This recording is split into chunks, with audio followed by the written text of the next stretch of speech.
Whew, out of breath. Got the Nike shirt on today. Nike shirt on, feeling myself. Let me stop. I'm out of pocket. Hey y'all, it's Ashley Bookishrealm. Welcome back to another video. As you can see from the title of this video, we're going to be talking a little bit about my reaction or reacting. I'm going to be reacting to 50 of the most banned books in the USA currently. This came out a few days ago. Once again, in my perusal of the internet, sometimes I stumble across things, and this is something that I definitely stumbled across and found to be very interesting. So I haven't, once again, as I always my reactions, I didn't look at the list. So I could be in for a surprise myself. This is how these things usually work. But we are going to be looking at these books. I'm going to be making some commentary. We're going to check in to see how many I have read. If you're watching, see how many you have read. Make a little commentary along the way. Y'all know. I ain't got to explain this to y'all. Y'all know how these videos go. Y'all know how these go. But before we get started, what y'all see that's new? Y'all see anything new? Maybe in the eye region? Yes. Look cute, right? It's fall, so it's time to change it up. Y'all know it's time. Birthday coming up. By the time this is uploaded, it probably will be my birthday. I think the day that this goes up, it is actually my birthday. So, you know, got to change it up, look a little cute. You know how it is. So if you're interested in looking cute, adding some new frames to your selection, make sure you check out the following announcement that is just for you.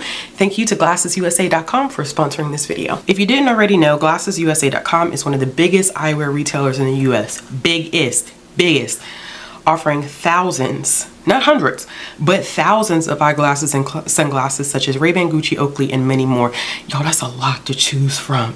You could change it up literally every single day if you wanted to, 365 days in a year, and they have thousands of options. Imagine having a different pair of eyeglasses and sunglasses for every day of the year. That's boss. What's best about GlassesUSA.com is that the glasses start only at $39, which is up to 70% off of retail prices. So if you love the frames that are shiny, you love the frames that are on my face, there's an exclusive offer waiting just for you down in my description box below. Y'all, one of the other things that I absolutely love about GlassesUSA.com is that they are the perfect place to stock up and save on contact lenses. So we're getting into the fall season. I absolutely love wearing contacts in the fall because there's less pollutants. Think about things like pollen and allergy season. I don't really have to think about that in the fall. So I really like switching up to contacts, and GlassesUSA.com allows you to save 25% off all contact lens brands. That's Vista, AccuView, Biofinity, Dailies, and many, many more. And they're available with any prescription and for all uses. So if you're the type of person like me who likes to switch it up and, you know, go back and forth between contacts and glasses, this would be the absolute perfect option for you. Shopping online can be fun, but it can be extremely overwhelming. As y'all know, I'm indecisive, y'all. I'm indecisive, and with thousands, not just thousands with an S of different things to choose from on GlassesUSA.com, it can be overwhelming. But it was easy for me, and I loved my experience shopping for my new glasses with GlassesUSA.com because they offer some amazing tools to help you find the perfect pair. One of these tools is the AR Virtual Try-On. I literally use it to find all of my frame shop. It's so helpful. It's so helpful. And it's a good way to make sure that the frames that you want actually work with your style. If you want to make sure your frames like work with your face structure, like it's a perfect tool. So also shopping online at GlassesUSA.com is risk-free. And shopping, I had to say that twice because not a lot of companies are about that. It's a risk-free shopping experience with free shipping and returns and 100% money back guarantee within 14 days. So remember, y'all, GlassesUSA.com is offering a crazy exclusive discount on top of, not in lieu of, but on top of any discount that they currently have going on their website. And it's just for my followers, and it's only available for 24 hours. So you have 24 hours to be able to use my exclusive deal on top of whatever coupons they're already running on their website. Click on the links in my description box so that you get all of the details that you need to get access to this exclusive deal. As always, thank you so much to GlassesUSA.com for sponsoring this video. Y'all, so let's hop into this. I'm sorry for my angle. I know that I am definitely it's a weird angle because I'm looking at my laptop as I'm doing this. So let's talk a little bit about this. So this was done September 12th, 2023. So this is very, very recent. I like typically picking reactions to lists that are not that old. And so this one was done by Heather Hill at Reader's Digest. And this is the 50 most banned books in America right now. And one of the questions that they posed at the beginning that I am posing to you as well is, how many of these banned books have you read? Now, out of the 50, I'm gonna guess that I've read anywhere between 15 to 20. Here goes the ads.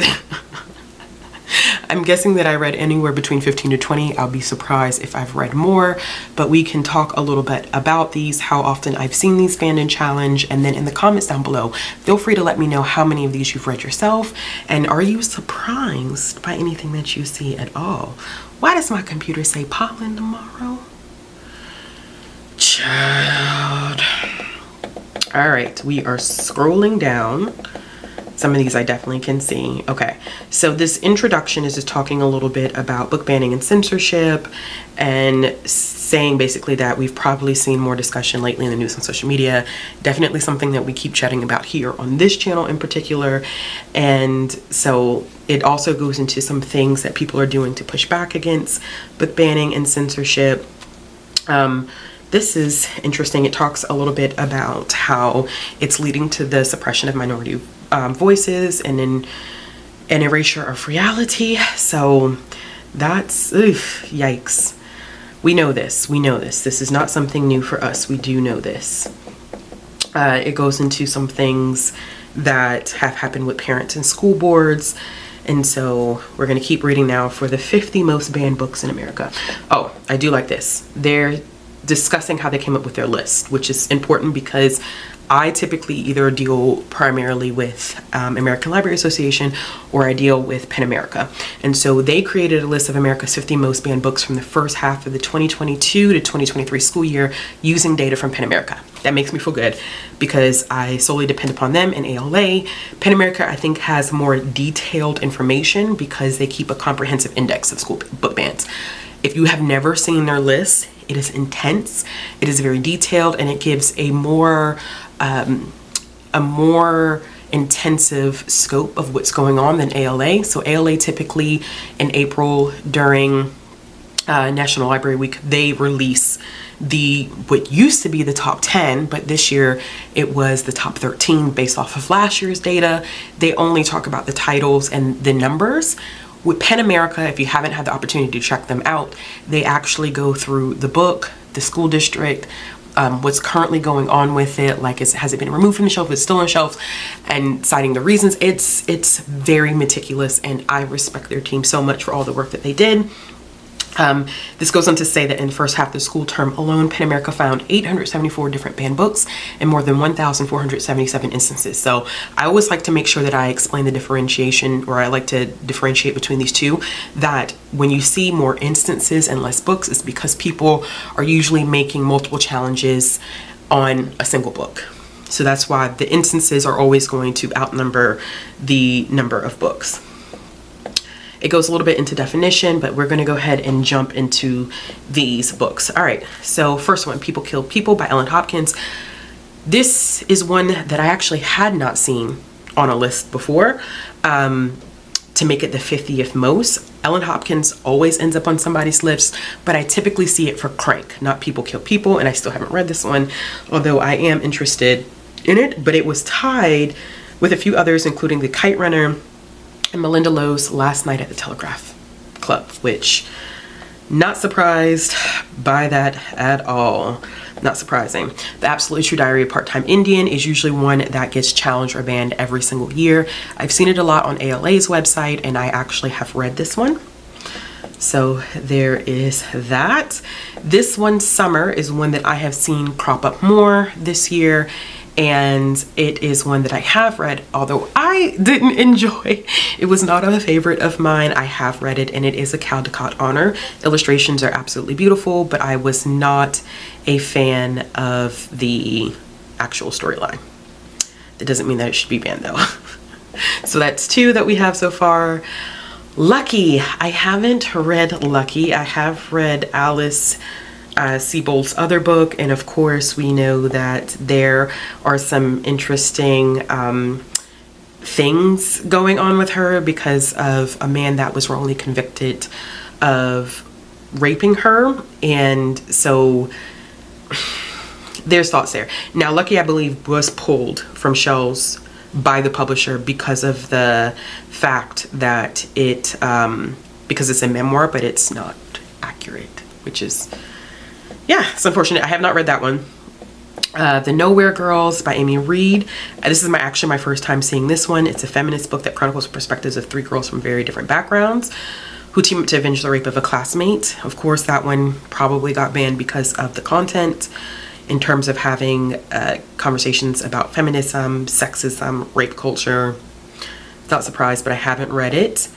Next up is Scars. I actually have read this one. I read this one a long time ago. I don't remember what I rated it, but it is a book that does talk about sexual abuse, about self-harm and mental health, and it was challenged because of adult content and because it was dark. So I have read that one as well. We're gonna keep going. I'm gonna go pretty fast because I don't want to take forever with these, because I'll be on here for a long time, y'all, if I gave you every single detail. Shine by Laura Miracle. I have heard of Laura Miracle as an author. I'm familiar with Laura Miracle as an author, but I have not read Shine. This one apparently has been questioned for themes of poverty, drug abuse, and homophobia, and its strong language. And it had 6 bans in 4 states between July and December of 2022. That is a lot. And these are older. What's so interesting about these is that a lot of these are older titles, y'all. I don't. This was one I was shocked to see, okay? I was very shocked to see Watchmen. I've been hearing about it. Bree and I read Watchmen this year for the Realm of Comics book club. If you're interested in checking that out, that's on my second channel. Interesting graphic novel, 1980s. I'm interested in why it was, let's see here, because it has, oh gosh, it says it basically has been challenged because of its graphic scenes, maybe mature themes, even though it's been used to teach for, it has been used in classrooms as a teaching tool for a very long time. Oh, goodness gracious. Oh, goodness gracious. But I have read that one. So I think I'm at 5. I hope y'all are keeping count because I think I'm at 5. I couldn't tell you. Monday's Not Coming. This is another one that I have read. This book tore me up. Oh my goodness, this book tore me up. But I have read it. This book was a huge issue in my state a couple of years ago. And it was just, I think some parents were told about it and they went to school board meetings and read parts of the book out loud, and then they actually had to silence, they made a motion to silence the parts where the parents, like, take the audio out of the parts where the parents were reading the sections, because they didn't want students who are watching it to become more intrigued and seek the book out.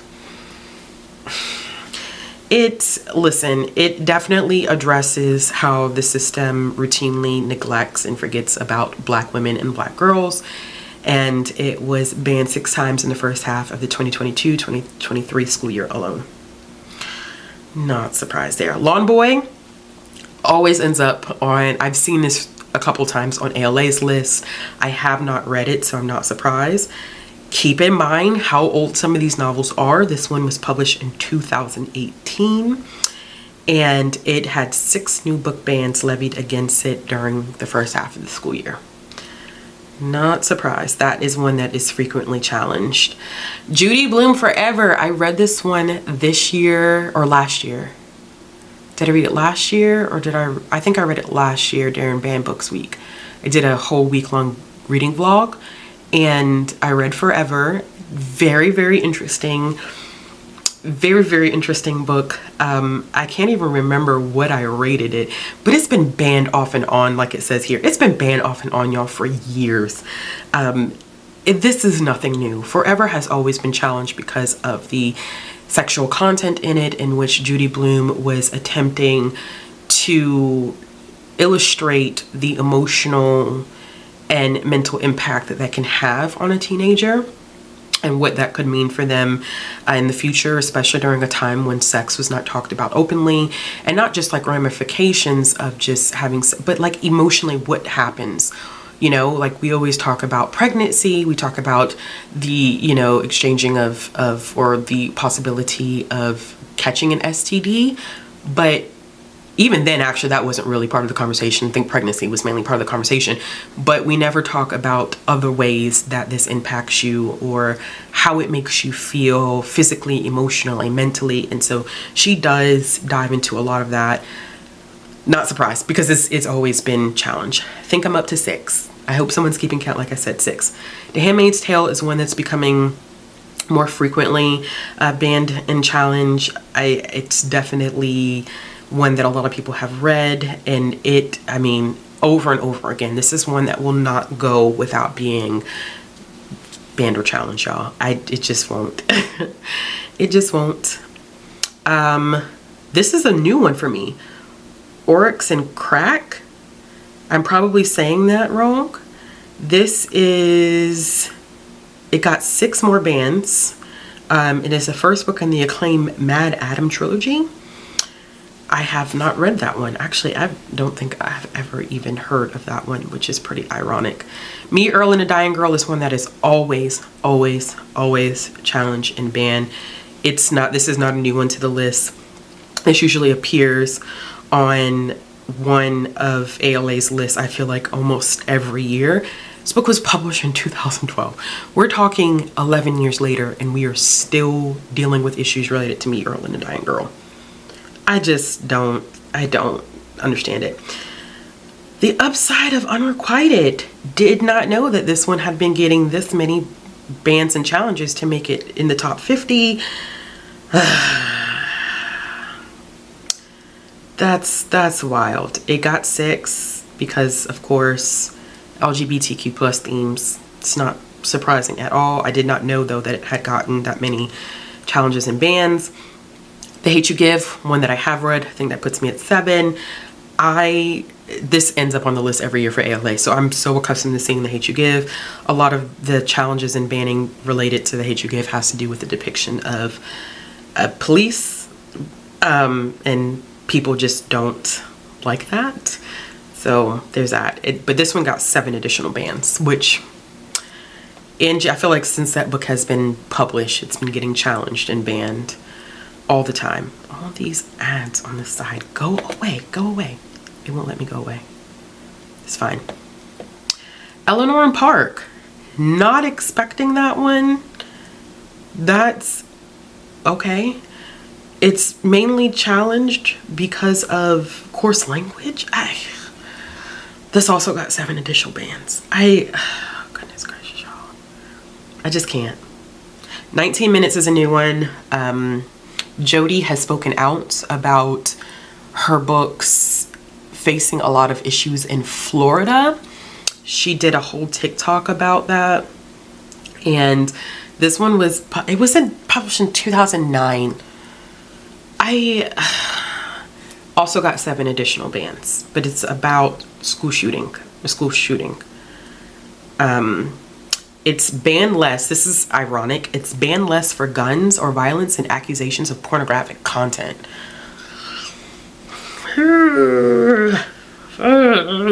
See the priority?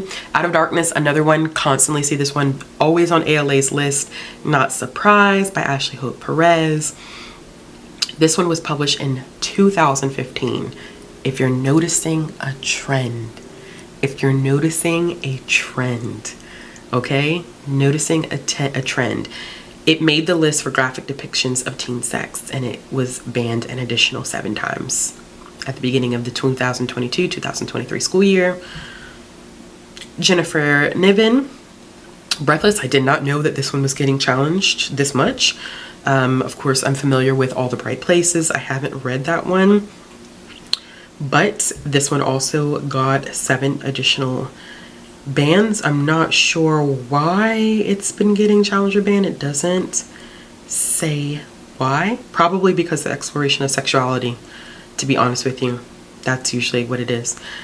Empire Storms. Now, this is color me shocked, for real, for real. Color me shocked with this one, because typically I see A Court of Thorns and Roses. That one has been challenged and banned quite a bit. Never would have thought Empire of Storms. And why specifically Empire Storms? It got 7 challenges in the new school year, and it doesn't necessarily say why. I think I'm going to look into that one more, because I want, like, why Empire of Storms? That's an interesting choice. And here comes Ellen. I knew she was coming. Ellen, it never surprises me when Ellen Hopkins ends up on these lists, because she always tackles difficult topics. I have read a number of her books, and they are very, very dark, but also I think realistic for some teens. I don't think they're for every teen, in the sense that I think there is a certain level of emotional maturity that is needed to dive into these, and some may not feel like they're ready to explore these topics, which I think is perfectly fine and also very valid. But there are teens who experience the very things that Ellen Hopkins is talking about, and she tends to go back to the kind of older YA 60s, 70s, 80s, where we're talking about grittier issues, real things that teens are facing, because back then we were kind of missing that element in teen literature. They were very like whimsical adventure stories, or like, you know, pony horse stories, for like just very divided amongst gender roles, and not really talking about what teens were experiencing, which is why The Outsiders was such a big deal when it was published in the 60s. So I'm never surprised to see Ellen Hopkins do that, because she brings forth those issues for a more modern audience. This one, I'm sure, has been challenged and banned for a number of different things, because she don't shy away from much. So this one also got 7 additional bans. That is one by her that I haven't read. Tilt. Impulse, I have read by Ellen Hopkins. It's been a while since I read it, so that puts me at 8. Not surprised to see this one. Like, I just not surprised to see Ellen Hopkins on this list at all, y'all. It never, ever shocks me. Another one, identical, Ellen Hopkins. This is one that I haven't read by her. Once again, not shocked. This one, 7 times in the school year.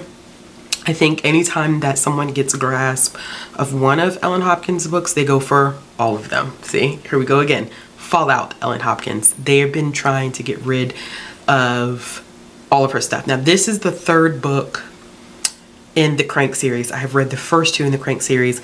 They are tough. It's closely related to her daughter's experience with meth. And I mean, it's hard. But this 3rd one is told from the perspective of what the main character, who's based on her daughter, the main character's children. And so it's a lot. It's a lot. Not surprised to see Ellen Hopkins on there multiple times. Goes another one that I've read, number 9, Looking for Alaska, John Green. This one I am familiar with being challenged and banned quite a bit. It's been a while since I've read Looking for Alaska. It's banned primarily to profanity and sexual content, and it's been banned 7 times. I don't know, did I say those 8 or 9? 8 or 9? Is that 9? Might be 9. I don't know. I keep doing this. Melissa. I've read Melissa. This is like 10, maybe. Maybe this is number 10.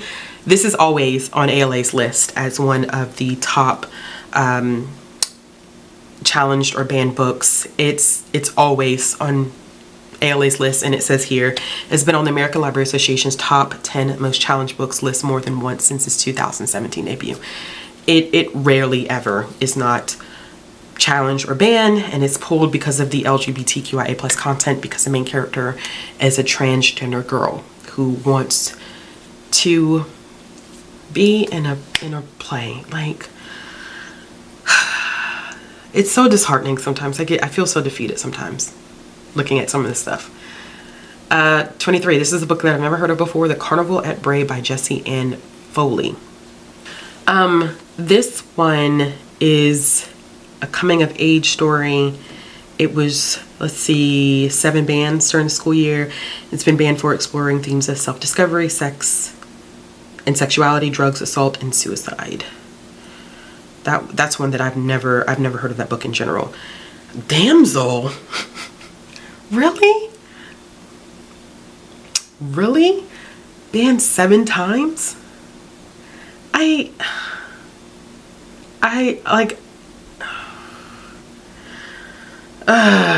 did not know that.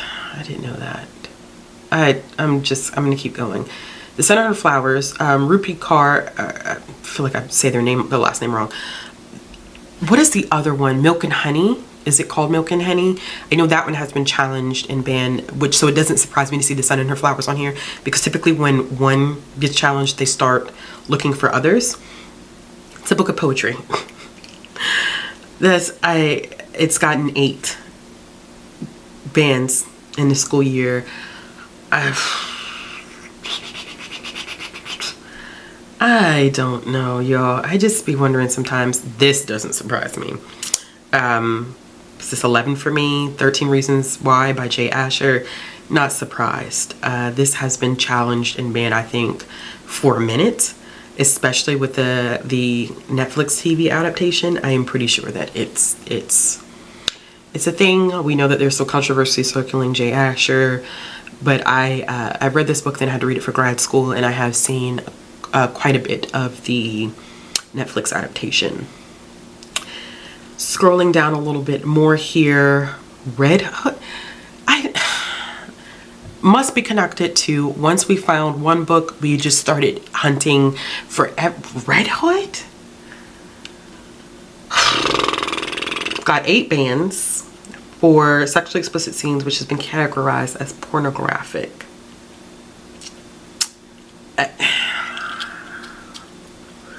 I'm shocked by that one. The haters. Once again, when you have Me, Earl, and a Dying Girl constantly being challenged and banned, it's no surprise that the next thing that we would do is go find the subsequent novels by said author. The Haters by Jesse Andrews, a book that I have heard of, am familiar with, but I have not read. And it got 8 bans during the school year for vulgarity and sexual content. This I'm not surprised by. A Court of Wings and Ruin. I'm not surprised. This is an adult title, mind you. Some of these are adult titles. I've read part of this. I haven't read all of it. It got 9 bans, primarily due to complaints that it's sexually explicit. I'm not shocked by that one at all. I won't count that one because I haven't read all of it, so I don't want to count it, but I have read all of this one, A Court of Thorns and Roses. So that puts me out of 11 out of 50. And of course, I'm sure that this sexual content is the main thing. Got 9 bans in the school year. Not surprised at all. And then of course, Frost and Starlight. I'm not surprised to see this series in particular on the list. I'm still shocked about Empire Storms though. I'm not surprised to see A Court of Frost and Starlight. That's not shocking at all because it's part of the series. So this must have gotten 9 bans as well, and caught up with the sexual content as well. It's not surprising. This also is not surprising. Count this as 12. All Boys Aren't Blue. I have read this one, absolutely loved it. I've done a full review of this one on my channel about 3 years ago, talking about the importance of intersectionality. I think I reviewed this and Hood Feminism at the same exact time. George has been dealing with some serious bans and challenges, and they have had so much grace during all of this, and I'm not surprised. And I would not be surprised if we start to see their other book up on this list more frequently. Garnered 9 challenges in the 2022-2023 school year. Not shocking. Perks of Being a Wallflower. This is often also on the ALA list. I've seen it there multiple times. So also not shocking. 9 bans. I haven't read it, but I have seen the movie adaptation. I'm not shocked with that one because it's always challenged. What Girls Are Made Of.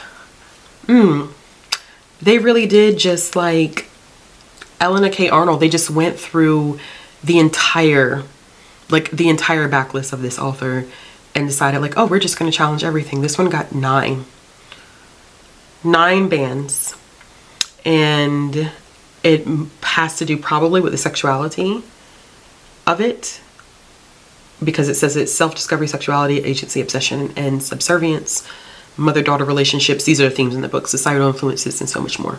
I'm sure that the exploration of sexuality is why. That one was banned or challenged.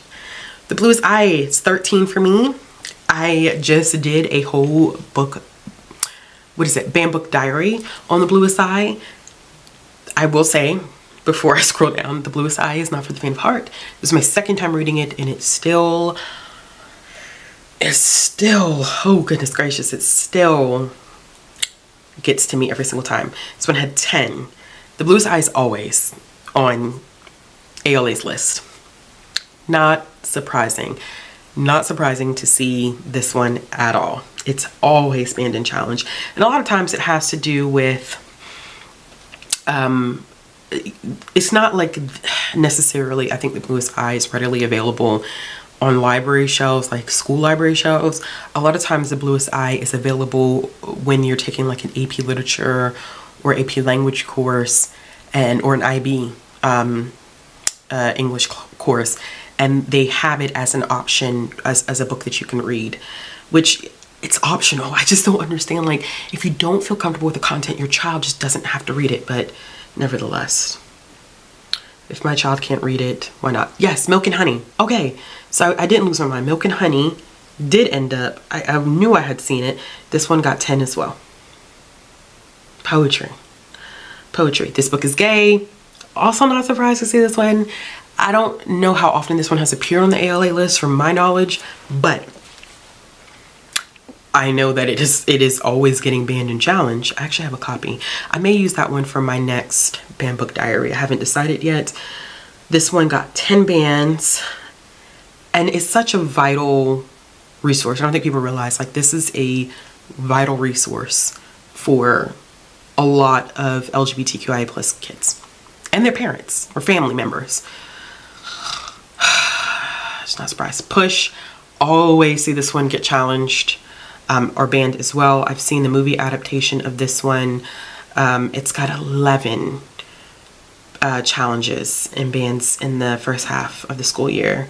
It is a difficult, I mean, if it's anything related to the movie, which the movie is precious, oh God. That's also one that's not for the faint of heart. The next one, Sold by Patricia McCormick. This is my first time seeing this one. It got 11, and they said most likely due to the themes of sex trafficking and sexual abuse. It was written based on interviews she conducted in India and Nepal with girls sold into slavery.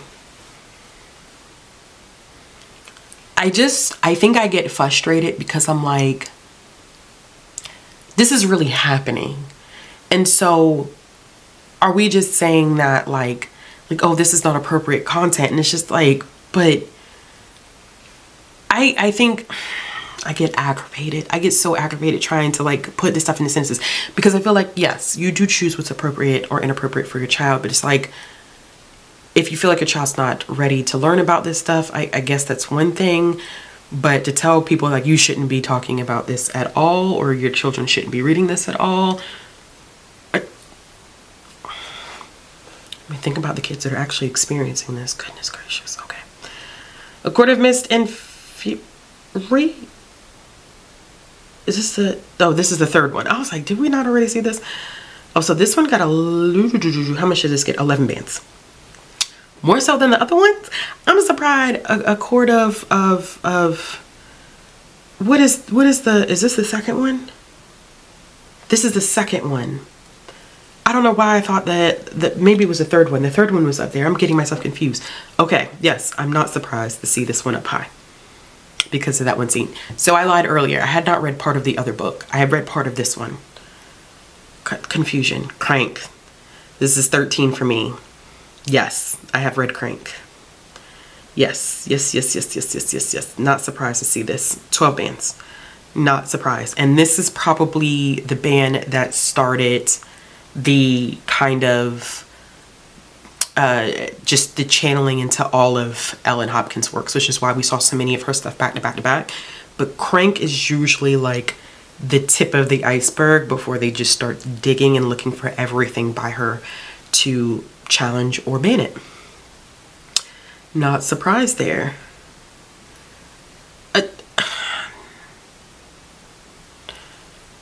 Because you know what I was finna fix my mouth and say? Why is this on this list twice? It's the graphic novel. Are you... I ain't even got nothing to say. 12 bans. I literally have nothing to say. Tricks by Ellen Hopkins is number 3. This one got 13 across 7 states. This is one that I am planning to read. I literally have a copy somewhere around here. I think it's right here. Copy's literally waiting on me, so don't worry. I plan on reading that one. I plan on reading that. It's 5 different teens from different places who all fall into prostitution for one reason or another. So definitely not easy topics. Definitely know why that's been challenged and banned. Not surprised to see Genderqueer is number 2. That puts me at 14. I've read this one. This is almost like what was the starting point for all of this. 15 bans across 10 states. This is what I feel like started all of this. And it seemed like it just went downhill after everyone discovered Genderqueer. And they say sexual content is the reason why, also because of the LGBTQIA+ representation. Not surprising. Is this number 2? Flamer? Uh-oh. I jumped. Don't look. Or number 1 is Flamer. I am surprised. Flamer got 15 bans. And this one, wow. I knew that this one, was getting challenged and banned because of the LGBT content, but I did not know that it was getting banned and challenged that much. That's wild. Okay, 15. Goodness gracious. All right, y'all, so those are the 50. I've read 14 of the 50, I think. Maybe. I don't know. Maybe I did my math wrong. But I think I read 14 of the 50. And I always get frustrated when I do these things. I always get frustrated every time I do these things because it just irks my nerves. It just irks my nerves. But it's fine. It's all good. It's all good. It's all good. It's not all good, but I'm gonna keep telling myself that. Some of these I was shocked by, some of them I'm not shocked by. It's not surprising in some ways to see authors on here multiple times because usually that's what happens. We find one book and then we just go down the back list and just try to pull everything off by the authors. Ellen Hopkins is definitely going to experience that in multiple places. So that's just not really that shocking. But some titles, I was like, some of these are old, y'all, like old. And there are a lot of, I think, newer titles that match the content in these books, but they're not even actively aware that these books even exist, which says a lot. I always say that it says a lot. But anyway, in the comment box down below, let me know how many you have read, any comments that you have about seeing these as being the top banned and challenge books of the 2022-2023 school year. Remember too to check out all of the links for GlassesUSA.com in the description box down below. And if you're interested in seeing more content from me, click subscribe button, hit bell for notifications. Interested in following me on social media or, you know, supporting the channel, I'm in a fluster right now. Oh my gosh. Anyway. Yes, look at all that stuff, y'all. And I will be back with another video soon. I'm on my own, broken alone. I feel the rain crashing down.